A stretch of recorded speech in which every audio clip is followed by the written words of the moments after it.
Let's go! How are you, dude? Making another run at it, baby. Okay. Making another run at it, and the Chiefs are making moves, Pat. Yes, you are. The Chiefs are making moves. We got Brett Veach and Andy Reid going and getting the Super Bowl MVP. You kidding me? Kenneth Walker is now a member of the Kansas City Chiefs, which is weird because every good player seemingly always ends up at the Kansas City Chiefs. Would have never expected the Super Bowl MVP to be a Kansas City Chief. But let's talk about your energy right now. Hey, first of all, love to see how happy you are, dude. Love to see how happy you are. Not only when we talk to you, but new heights and everything else. You're clearly enjoying the hell out of your life. We are happy for you. Tell me about this energy you have for coming back to football, though. When did you ever think about stopping this year? Feels like it wasn't a real convo this year, maybe as opposed to some years past.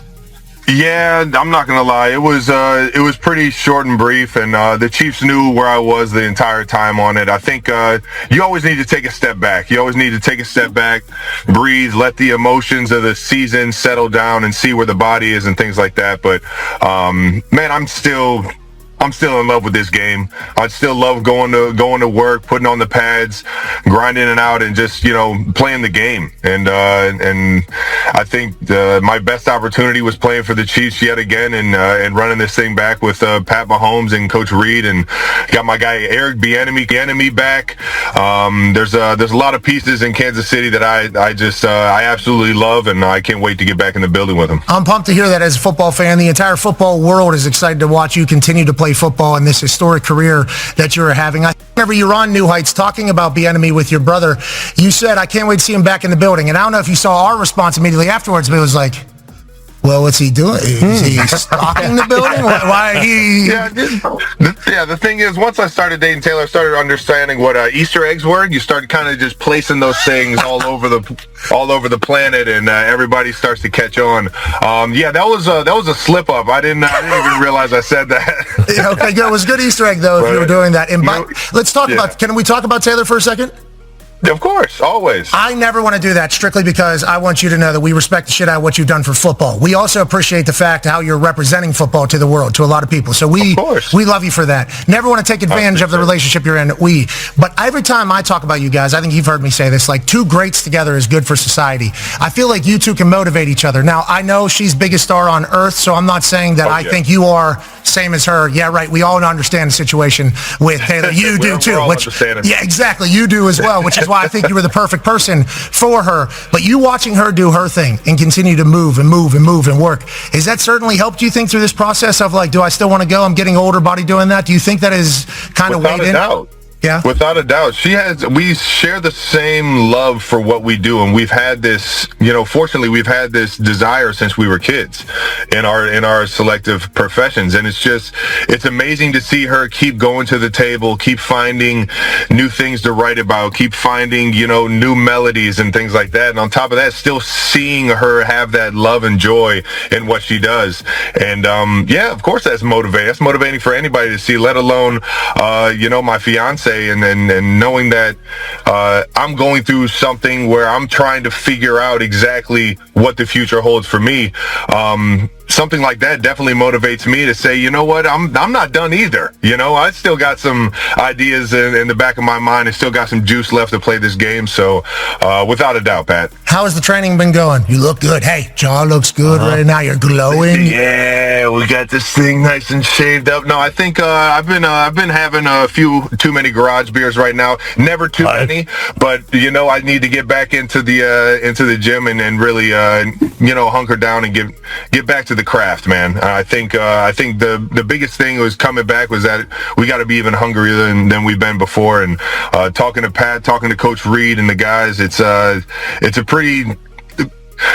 There's a lot of dog mentality right now to get this thing fixed, and that mentality itself is already kind of motivating me to get to where I need to be during the season. So a hungry Chiefs team is obviously something that we have seen in the past have great success, go to dynastic level, and then now sportsbooks still have you guys up high, but national conversation is like, especially with what's going on in the AFC. Max Crosby just went to the Ravens. Mm-hmm. Yeah, Raiders in the division. Oh, my God. The Raiders just spent $280 million yesterday. Mm-hmm. Oh, my God. Jim Harbaugh's got McDaniel out there at the Chargers. Right. Yeah. The Broncos bowing next. It was just an NFC Championship. Oh, the Chiefs are ass. that is kind of the notion. Have you guys have kind of understood that, heard that, did expect that? Like, is that something that is kind of motivating the boys over there? I assume it would have to be. We're seeing what the world's doing right now. We're seeing how everybody's reacting. But we know we got the nucleus in Kansas City. We got some big hitters in Kansas City, and we got Coach Reed. So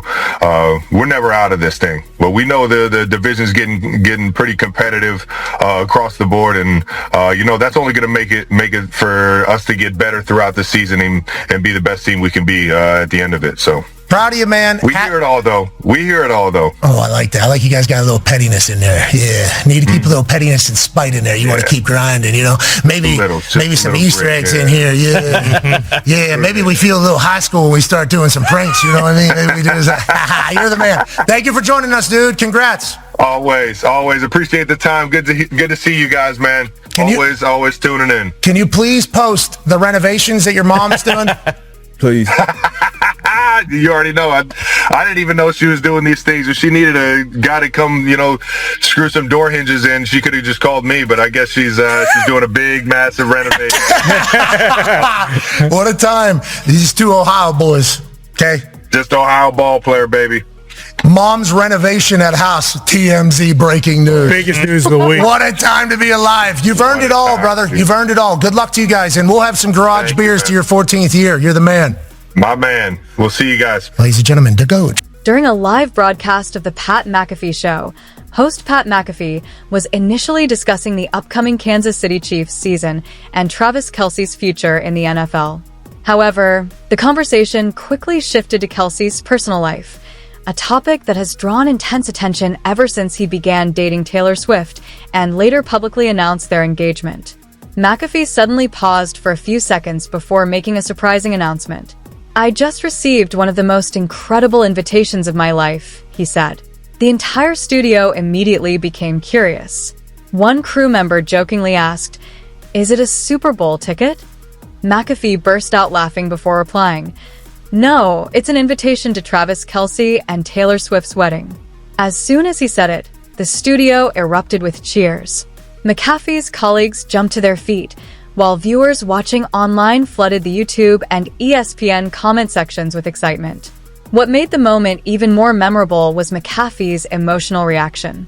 Known for his humor and high-energy personality, the former NFL punter became noticeably more subdued as he explained how the invitation happened.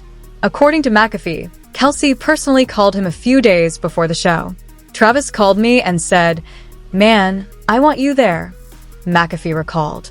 He admitted that he was silent for a few seconds after hearing the news because he was so surprised. "I've worked in football for years and met a lot of big stars," he said. "But being invited to the wedding of a couple like Travis and Taylor, that's really special." McAfee added that the invitation made him feel valued not just as a media personality, but as a genuine friend. The relationship between Pat McAfee and Travis Kelce.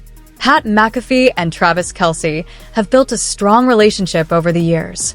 McAfee frequently praises Kelce on his show, often calling him one of the most interesting personalities in NFL history.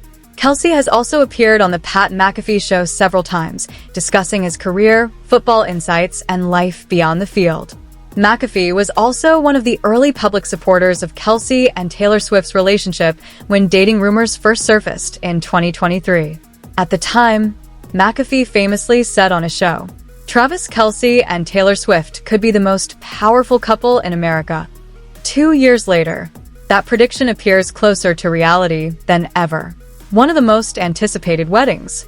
News of Travis Kelce and Taylor Swift's wedding has quickly become one of the most talked about topics in both entertainment and sports. Since the couple's engagement, fans around the world have speculated about every detail, from the venue and guest list to the wedding date and even Swift's wedding dress. Industry insiders predict the ceremony could become one of the most high-profile events of the year. The guest list is expected to include NFL stars, major music artists, influential media personalities, and close friends of the couple. McAfee's confirmation that he received an invitation has only intensified public curiosity about who else might attend.